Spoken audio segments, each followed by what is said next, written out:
Пайғамбарымыз саллаллаху алейхи вассаламда айтқан сөз бар. Осы ораза кешірім айы.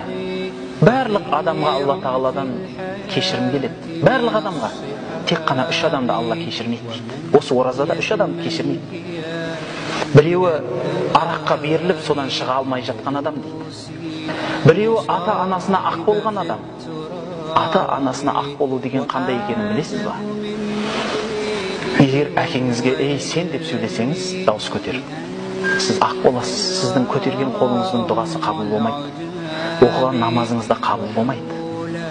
Анаға, ата-анаға ақ болу дегеніңіз ата-ананың көңілін қалдыру деген сөз.